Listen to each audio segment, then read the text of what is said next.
नमस्कार दोस्तों, मैं हूं डॉक्टर विजय कुमार। आज के इस लेक्चर में एनसीईआरटी के बायोलॉजी बुक के एक अन्य इम्पॉर्टेंट कीवर्ड को एक्सप्लेन करने की कोशिश करूंगा। तो आइए हम एनसीईआरटी की बुक के एक पेज को देखते हैं। ये एनसीईआरटी बायोलॉजी क्लास 12 बुक का चैप्टर 5 जो कि जेनेटिक्स से रिलेटेड है, जेनेटिक्स का चैप्टर है, पेज नंबर 90 पर आते हैं। इस पेज पर क्रोमोसोमल डिसऑर्डर्स के बारे में डिस्कशन किया गया है और एक वर्ड इस पेज पर आया है, वह है एनिप्लॉइडी। इस सेक्शन को मैंने हाईलाइट किया है, एरो के निशान से मैंने हाईलाइट किया है एनिप्लॉइडी, और यह काफ़ी इम्पोर्टेंट कीवर्ड है, इसकी एक्सप्लेनेशन ज़रूरी है। यहाँ से काफ़ी सारे क्वेश्चंस आ सकते हैं मल्टीपल चॉइस क्वेश्चंस में, डिफरेंट मेडिकल एग्जामिनेशन में। इस वजह से मैंने इस कीवर्ड को आज सेलेक्ट किया है एक्सप्लेनेशन के लिए। तो थोड़ा सा इनलार्ज करके देखते हैं कि एनिप्लॉइडी के बारे में क्या कहा गया है। तो एनिप्लॉइडी एक तरीके का बताया गया है बुक में कि एनिप्लॉइडी एक तरीके का क्रोमोसोमल डिसऑर्डर है, और सबसे पहले यह बताया गया है कि यह क्रोमोसोमल डिसऑर्डर्स जो है वह किस वजह से होता है। तो इसकी एक्सप्लेनेशन फर्स्ट लाइन में मिलता है कि failure of segregation of chromatids during cell division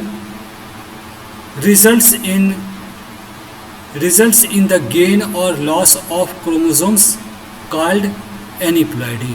तो इसमें डिस्कस किया गया है कि सेग्रीगेशन के समय, सेल डिवीजन के समय, सेग्रीगेशन फेल्योर की वजह से क्रोमेटिड जो होते हैं वह सेपरेट नहीं हो पाते हैं, और इस वजह से क्रोमोसोम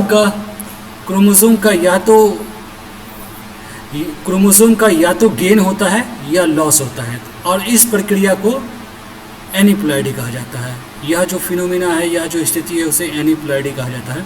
इसके कुछ एग्जांपल्स डिस्कस किए गए हैं, जैसे डाउन सिंड्रोम, टर्नर सिंड्रोम और क्लेनेफेल्टर सिंड्रोम। ये कुछ एक सिंड्रोम जो है, जो कि एनिप्लॉइडी के एग्जांपल्स हैं, उसे डिस्कस किए गए हैं।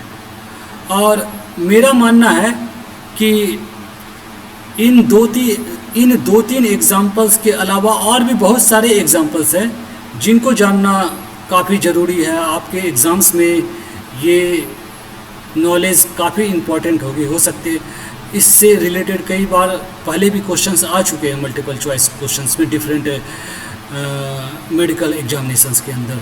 तो आइए हम इसकी थोड़ा एक्सप्लेनेशन देखते हैं।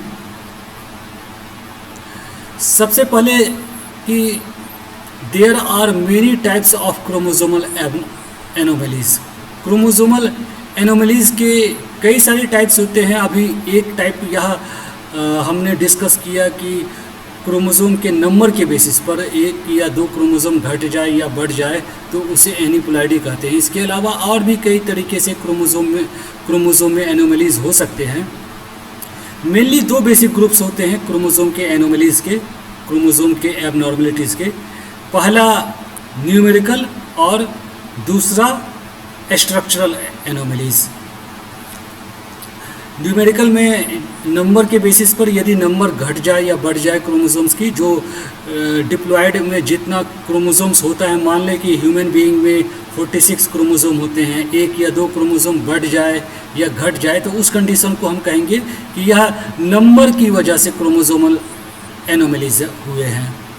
स्ट्रक्चर के बेसिस पर भी क्रोमोसोमल एनोमलीज हो सकते हैं, जैसे किसी क्रोमोसोम का एक आर्म टूट गया या एक आर्म एक्स्ट्रा उसके साथ आकर जुड़ गया, तो इस तरीके के जो एबनॉर्मलिटीज़ होंगे उनसे हम बोलेंगे कि स्ट्रक्चरल एनोमलीज है। इस वाले सेक्शन में हम स्ट्रक्चरल एनोमलीज के ऊपर डिस्कशन नहीं कर रहे हैं। हम जो डिस्कशन कर रहे हैं वो न्यूमेरिकल एनोमलीज का एक पार्ट, एक हिस्सा। न्यूमेरिकल एनोमलीज में भी बहुत सारे टाइप्स होते हैं, डिफरेंट तरह के क्रोमोसोमल एनोमलीज होते हैं। हम उसका एक पार्ट हम डिस्कस कर रहे हैं, यूप्लॉइडी, एनिप्लॉइडी जिसे हम बोलते हैं।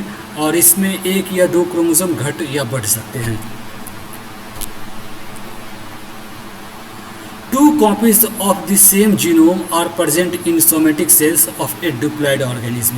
जैसा कि हम जानते हैं किसी भी डिप्लॉयड ऑर्गेनिज्म में दो कॉपीज़ जो क्रोमोसोम्स होते हैं उसके दो कॉपीज़ पाए जाते हैं। यह बहुत ही फंडामेंटल बात है। A deviation from the diploid to an state represents numerical chromosomal aberrations. Numerical chromosomal aberrations जो है वह 2n से यदि नंबर डिविएट करता है, 2n से घटता है, बढ़ता है, सेट में घट जाए, बढ़ जाए, या फिर 1-2 में घट जाए, बढ़ जाए, तो उस कंडीशन को हम न्यूमेरिकल क्रोमोसोमल एवरेशंस बोलेंगे। इसे हेट्रोप्लॉइडी भी बोलते हैं। Change in chromosome number can occur by the addition of all or part of a chromosome. इस कंडीशन को हम बोलते हैं एनीप्लॉइडी।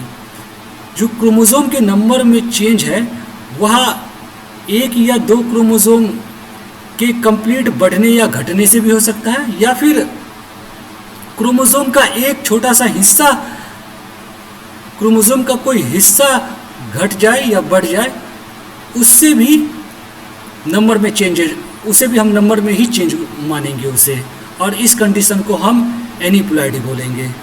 The loss of entire set of chromosome, यह भी क्रोमोसोम के नंबर के बेसिस पर एक एबनॉर्मलिटीज है, और इस कंडीशन को हम मोनोप्लॉइडी बोलते हैं।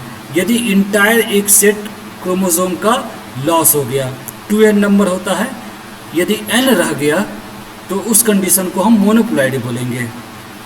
और द गेन ऑफ वन और more complete set of chromosome, एक या एक से ज़्यादा कंप्लीट सेट यदि बढ़ जाता है ऑर्गेनिज्म के अंदर तो उस कंडीशन को हम यूप्लॉइडी बोलेंगे। तो यहाँ पर हमने 3 टर्म देखे। एनीप्लॉइडी जहाँ पर 1, 2 या कुछ नंबर में 2-3 नंबर, 1 नंबर, 2 नंबर, 3 नंबर घट जाए या बढ़ जाए तो हम उस कंडीशन को एनीप्लॉइडी कहेंगे। मोनोप्लॉइडी एक कंप्लीट सेट घट जाए। यूप्लॉइडी एक कंप्लीट सेट बढ़ जाए, जैसे 2n डिप्लॉयड ऑर्गेनिज्म में होते हैं 3n हो जाए या 4n हो जाए, तो इस कंडीशन को हम यूप्लॉइडी बोलेंगे। तो अभी जो हमारा डिस्कशन है वह है एनीप्लॉइडी के ऊपर, जिसमें 1 या 2 क्रोमोसोम घट जाते हैं या बढ़ जाते हैं। अब हम एनीप्लॉइडी को देखेंगे। एनीप्लॉइडी जो है the abnormal condition when one or more chromosomes of a normal set of chromosome are missing or present in more than their usual number of copies। यह ऑलरेडी मैंने डिस्कस कर लिया है एनीप्लॉइडी के कंडीशन में। जो नॉर्मल 2n नंबर होता है उससे 1-2 नंबर में क्रोमोसोम की संख्या घट जाए या बढ़ जाए तो उस कंडीशन को हम एनीप्लॉइडी बोलेंगे। Aneuploidy can arise from the failure of a pair or pairs of homologous chromosomes to separate during anaphase of meiosis। और यह एनीप्लॉइडी का कारण यहाँ पर डिस्कस किया जा रहा है कि एनीप्लॉइडी होता किस वजह से है, उसके पीछे कारण क्या है, क्यों 1 या 2 क्रोमोसोम नंबर बढ़ जाता है या घट जाता है। तो यह जनरली एनाफेज 1, जो मियोसिस में एनाफेज 1 स्टेज में जो पेयर ऑफ क्रोमोसोम को 2 अलग अलग पोल पर जाना चाहिए, वह 2 अलग सेपरेशन उसका यदि ढंग से ना हो पाए, सेपरेशन होने में किसी फेलियर हो जाए, सेपरेशन फेलियर हो जाए, तो उस कंडीशन में क्रोमोसोम की संख्या 1 या 2 घट सकता है या बढ़ सकता है। या कुछ एग्जांपल्स है इम्पॉर्टेंट एनीप्लॉइड्स के, ये कुछ कॉमन एनीप्लॉइड्स हैं। सबसे पहले तो इसमें एनीप्लॉइड ही दिया गया है जिसमें 2n plus minus few. 2n तो नॉर्मल नंबर है, उसके साथ यदि कुछ घट जाए या बढ़ जाए प्लस माइनस दिया गया है। फ्यू कहने का तात्पर्य है 1, 2, 3 सेट में ना होकर 1, 2 के नंबर में घट जाए या बढ़ जाए तो उस कंडीशन को हम एनीप्लॉइड कहेंगे। अब इसके नीचे इसके कुछ एग्जांपल्स दिए गए हैं, जैसा ट्राइसोमिक दिया गया है। ट्राइसोमिक का जो पहला कंडीशन हो सकता है ट्राइसोमिक में 2n+1। ट्राइसोमिक हम तब बोलेंगे जब क्रोमोसोम की संख्या हो वो 2n+1 हो। 2n+1 कहने का मतलब है कि कोई एक पार्टिकुलर क्रोमोसोम ज़्यादा हो उस ऑर्गेनिज्म के अंदर, उस इंडिविजुअल के अंदर, तो हम उस कंडीशन को ट्राइसोमिक कहेंगे। ट्राइसोमिक 18 भी हो सकता है, ट्राइसोमिक 21 भी हो सकता है, ट्राइसोमिक 5 भी हो सकता है, ट्राइसोमिक 13 भी हो सकता है। कोई भी पार्टिकुलर क्रोमोसोम ट्राइसोमिक हो सकते हैं। इसके बाद जो दूसरा एग्जांपल है वह है डबल ट्राइसोमिक। डबल ट्राइसोमिक में का जो क्रोमोसोम का जो संख्या होगा 2n+1+1। यहाँ पर यह डिस्कस करना बहुत इम्पोर्टेंट है कि ये 2n+1+1 को हम 2n+2 नहीं लिखेंगे। 2n+1+1 लिखने के पीछे का कारण यह है कि यह +1 जो 2 बार हम लिख रहे हैं यह अलग अलग क्रोमोसोम्स हैं।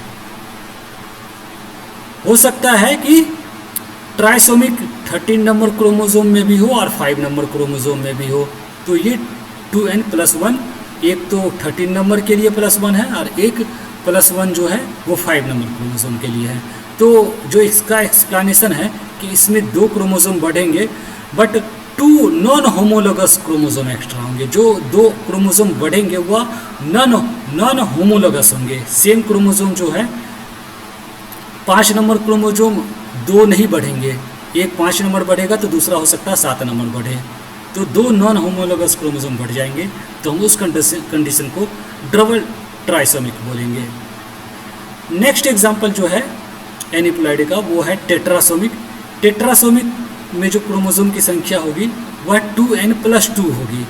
अब यह 2n+2 ऊपर में जो हमने डिस्कस किया था 2n+1+1 से इंटायरली डिफरेंट है, क्योंकि यहाँ पर जो क्रोमोसोम बढ़ेगा वह 1 क्रोमोसोम पेयर एक्स्ट्रा होगा, यानी एक ही होमोलोगस क्रोमोसोम 2 संख्या अधिक में मिलेंगे। मान लें कि क्रोमोसोम नंबर 13 जो है वह 2 एक्स्ट्रा मिल रहे हैं, यानी क्रोमोसोम नंबर 13 अब इस कंडीशन में 4 हो गए हैं। 2 तो यूजुअल होते हैं और 2 एक्स्ट्रा आ गए तो 4 आ गए, तो यहाँ टेट्रासोमिक हो जाएगा कंडीशन। इसके बाद जो एग्जाम्पल है एनिप्लॉइडी का वह है मोनोसोमिक। मोनोसोमिक का जो क्रोमोसोम की संख्या होगी वह 2n-1 होगा, और 2n-1 का एक्सप्लेनेशन है कि एक क्रोमोसोम मिसिंग होगा। जैसे ह्यूमन बीइंग में 46 क्रोमोसोम होते हैं तो 45 होंगे, कोई एक क्रोमोसोम मिसिंग होगा, उस कंडीशन को हम मोनोसोमिक कहेंगे। तो कोई एक क्रोमोसोम पेयर के जगह पे सिर्फ एक मिलेगा आपको उस पार्टिकुलर इंडिविजुअल में। डबल मोनोसोमिक जो है उसका क्रोमोसोम की संख्या 2n-1-1 होगा। इसका भी एक्सप्लेनेशन बिल्कुल वैसा ही है 2n+1+1 के तरीके से है कि ये जो 2 क्रोमोसोम घटेंगे वह अलग अलग नॉन होमोलोगस क्रोमोसोम मिसिंग होंगे, सेम क्रोमोसोम मिसिंग नहीं होंगे। तो यहाँ पर इंटायर जीनोम में किसी एक इंडिविजुअल में 2 अलग अलग क्रोमोसोम सिर्फ एक नंबर में मिलेंगे, एक ही मिलेंगे। मिलना चाहिए 2 के नंबर में हर एक क्रोमोसोम, लेकिन 2 ऐसे क्रोमोसोम होंगे जिसकी संख्या सिर्फ 1 होंगे, तो इस कंडीशन को हम डबल मोनोसोमिक बोलेंगे। इसके बाद जो लास्ट एनिप्लॉइडी का एग्जांपल है वह है नलीसोमिक, और नलीसोमिक जो है उसमें क्रोमोसोम की संख्या 2n-2 है, और इसका भी जो एक्सप्लेनेशन है बिल्कुल वैसा ही है जैसा 2n+2 का था। इसमें एक क्रोमोसोम पेयर मिसिंग होंगे। जैसे मान ली 13 नंबर क्रोमोसोम है, वो यदि 2n-2 है तो कम्प्लीटली 13 नंबर क्रोमोसोम के दोनों क्रोमोसोम मिस हो जाएंगे, दोनों एब्सेंट होंगे उस जीनोम के अंदर किसी एक पार्टिकुलर इंडिविजुअल में, तब उस इंडिविजुअल को हम नलीसोमिक बोलेंगे। तो इस तरीके से हम देख सकते हैं कि एनिप्लॉइडी के अंदर 1 या 2 क्रोमोसोम घट सकते हैं या बढ़ सकते हैं। 2 तक दिखाया, ये 2 से ज़्यादा भी हो सकते हैं, 3 भी घट सकते हैं, बढ़ सकते हैं। पूरे सेट में यदि घट बढ़ नहीं रहे तो हम उन्हें एनिप्लॉइड ही बोलेंगे। The set of abnormalities associated with a specific aneuploid condition is known as syndrome। जब कोई एनिप्लॉइडी कंडीशन बनता है तो जो इंडिविजुअल्स जिसमें इस तरीके की घटनाएं होती है, इस तरीके के प्रॉब्लम्स होते हैं, उनमें कई तरीके के लक्षण, एबनॉर्मल कंडीशंस हो जाते हैं, और उन सारे एबनॉर्मल कंडीशंस को एक साथ हम सिंड्रोम बोलते हैं। और कुछ अब आगे के स्लाइड में हम कुछ एक एनिप्लॉयडी के जो कंडीशंस है उनके सिंड्रोम को हम डिस्कस करेंगे। तो जो सबसे पहला जो सिंड्रोम है वह है down syndrome. Down syndrome human being के अंदर सबसे मोस्ट कॉमन टाइप के एनिप्लॉयड होते हैं, और यह जो एनिप्लॉयडी होता है यह क्रोमोसोम नंबर 21 के ट्राइसोमी होने की वजह से होता है। और जिस डाउन सिंड्रोम से ग्रसित जो इंडिविजुअल्स होते हैं उसमें कुछ लक्षण होते हैं, जैसे शॉर्ट स्टेचर होता है उनका, छोटा साइज होता है, लूज जॉइंट होता है, ब्रॉड स्कल्स होते हैं, वाइड नॉस्ट्रिल्स होते हैं, हैंड विद क्रीज, हाथों हथेली के ऊपर आपको क्रीज मिलेंगे, स्लांटिंग आई होंगे, थोड़े आँख जो होंगे वो थोड़े ढलके से आपको नज़र आएंगे, mild to moderate mental retardation, थोड़ा मेंटली भी ये लोग इतना ज़्यादा सक्षम नहीं होंगे। तो ये कुछ एक लक्षण होते हैं, और ये डाउन सिंड्रोम जो होता है वह क्रोमोसोम नंबर 21 का ट्राइसोमी होगा। तो यानी क्रोमोसोम नंबर 21 जो है 3 मिलेंगे इस तरीके के इंडिविजुअल में। जो नेक्स्ट सिंड्रोम है वह है एडवर्ड्स सिंड्रोम। यह सेकेंड मोस्ट कॉमन एनिप्लॉयड्स हैं, और यह क्रोमोसोम नंबर जो इसमें इन्वॉल्व होता है वो क्रोमोसोम नंबर 18 में ये कंडीशन, क्रोमोसोम नंबर 18 एक एक्स्ट्रा होता है, इस वजह से इस तरीके के कंडीशन एडवर्ड सिंड्रोम मिलते हैं। इस तरीके के जो सिम्टम होते हैं, सिम्टम जो होते हैं इस तरीके की कंडीशन के साथ एसोसिएटेड, वह होते हैं मेंटल रिटार्डेशन, कई सारे कॉन्जेनाइटल एबनॉर्मलिटीज़ भी होते हैं इस एडवर्ड सिंड्रोम के साथ, जैसे कि सीरियस हेल्थ प्रॉब्लम है, मालफॉर्म्ड ईयर, रिसीडिंग मैंडिबल, छोटे मुंह छोटे होते हैं, माउथ जो होता है वो छोटा होता है, और शॉर्ट स्टर्नम भी छोटा होता है। तो इस तरीके के कई तरीके के कॉन्जेनाइटल डिफेक्ट पाए जाते हैं एडवर्ड सिंड्रोम के साथ। जो नेक्स्ट सिंड्रोम है वह है पटाउ सिंड्रोम, और पटाउ सिंड्रोम जो है वह ट्राइसोमिक कंडीशन, क्रोमोसोम नंबर 13 की ट्राइसोमिक कंडीशन की वजह से होता है। और इसके जो डिफरेंट सिम्टम है वह है मेंटल डेफिशिएंसी होते हैं इस तरीके के इंडिविजुअल में, डीफनेस होते हैं, माइनर मसल से जेयर्स मिल सकता है, मसल्स जो है वो कांपते से है ना, या फिर फिट टाइप के लगते हैं, मसल्स में कंपन, इस तरीके की प्रॉब्लम्स आते हैं। क्लेफ्ट लिप में आपको क्लेफ्ट मिल सकता है, पैलेट में क्लेफ्ट मिल सकता है, कार्डियक एनोमलीज होती है इस तरह के पटाउ सिंड्रोम के अंदर। तो यह पटाउ सिंड्रोम था जो क्रोमोसोम नंबर 13 के ट्राइसोमिक, कहने का तात्पर्य है कि क्रोमोसोम नंबर 13 जो है वह 3 मिलेंगे इस तरीके के इंडिविजुअल्स में। नेक्स्ट जो सिंड्रोम है वह है टर्नर सिंड्रोम, और टर्नर सिंड्रोम में मोनोसोमी एक्स क्रोमोसोम से रिलेटेड है यह इसमें सिर्फ एक सेक्स क्रोमोसोम में सिर्फ एक एक्स क्रोमोसोम होते हैं इंडिविजुअल्स में, दूसरा एक्स या वाई नहीं मिलता, सिर्फ सेक्स क्रोमोसोम एक ही होगा, एक्स एक ही, सिर्फ 1 एक्स अवेलेबल होते हैं सेक्स क्रोमोसोम के तौर पर। और इसके जो डिफरेंट लक्षण्स होते हैं, जो females sexual characteristic are present but under developed, female sexual characteristic होते हैं लेकिन ये बहुत ज़्यादा डेवलप्ड नहीं होते हैं फीमेल कैरेक्टरिस्टिक्स। जो टर्नर सिंड्रोम से ग्रसित इंडिविजुअल्स होते हैं उनका शॉर्ट स्टेचर होता है, छोटा साइज होता है, लो हेयर लाइन लो होता है, एबनॉर्मल आई फीचर्स होते हैं, और नेक वेविंग्स होते हैं। तो ये कुछ एक फीचर्स है टर्नर सिंड्रोम का, जिसमें सिर्फ एक एक्स क्रोमोसोम पाया जाता है। जो नेक्स्ट सिंड्रोम है वह है क्लाइनेफेल्टर सिंड्रोम, और यह क्लाइनेफेल्टर सिंड्रोम में जो क्रोमोसोम्स होते हैं एक्स एक्स वाई होते हैं, यानी एक क्रोमोसोम एक एक्स क्रोमोसोम एक्स्ट्रा होता है। जो मेल होते हैं वो स्टेराइल होते हैं, और जो लड़कों में जनरली ये बॉयज़ होंगे क्योंकि इसमें वाई क्रोमोसोम होता है, और ये जो लड़के होते हैं उसमें स्पीच डिले, बहुत लेट से बोल पाते हैं, डिसलेक्सिया होता है, प्रॉपरली ये बोल नहीं पाते हैं, और फ्यू कंडीशंस में जब मेल प्यूबर्टी में आते हैं तब उनमें गायनेकोमेस्टिया यानी जो उनका ब्रेस्ट टिश्यू होता है, ब्रेस्ट मसल होते हैं, वो कंपैरेटिवली ज़्यादा डेवलप हो जाते हैं, तो इस कंडीशन को गायनेकोमेस्टिया बोला जाता है। तो इस तरीके के लक्षण पाए जाते हैं क्लाइनेफेल्टर सिंड्रोम में। इनमें एक एक्स क्रोमोसोम एक्स्ट्रा मिलता है। जो नेक्स्ट सिंड्रोम है वह है XYY सिंड्रोम, और XYY सिंड्रोम भी बॉय होंगे क्योंकि इसमें वाई क्रोमोसोम होता है। और यह ऐसे जो लड़के होते हैं वो टॉलर काफ़ी लंबे होते हैं, अपने अन्य भाइयों की कंपैरिजन में ये काफ़ी लंबे होते हैं। जो अन्य नॉर्मल उनके जो सिबलिंग्स होंगे उनके कंपैरिजन में ये काफ़ी लंबे होते हैं।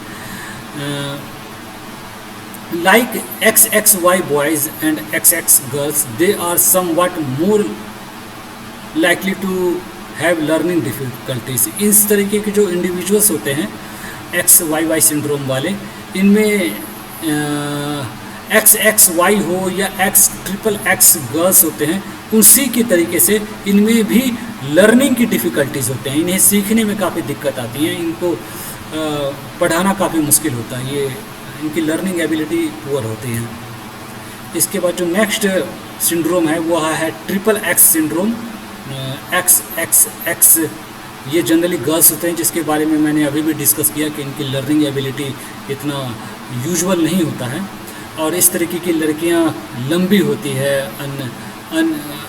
अन्य बहनों की तुलना में या भाई की तुलना में, जो नॉर्मल हो उनकी तुलना में ये काफ़ी लंबे होते हैं। और इस तरीके के जो इंडिविजुअल्स होते हैं उनके डिसलेक्सिया होता है, उनमें डिसलेक्सिया मिलता है, यानी बोलने में काफ़ी डिफ़िकल्टीज आती है। तो छात्रों, स्टूडेंट्स, आज के लिए इतना ही डिस्कशन करना चाहूँगा। मैं अपनी अन्य लेक्चर में एक अन्य इम्पॉर्टेंट कीवर्ड के साथ आपके साथ मिलूँगा। और आप लोगों के से यह निवेदन होगा कि यदि मेरे इस वीडियो में कोई चीज़ समझ में ना आए तो आप मुझे कमेंट में क्वेरी लिख सकते हैं, या फिर कोई एक अलग से किसी टॉपिक पे आप वीडियो देखना चाहते हैं तो भी आप लिख सकते हैं। So thanks for watching my video. Thank you very much.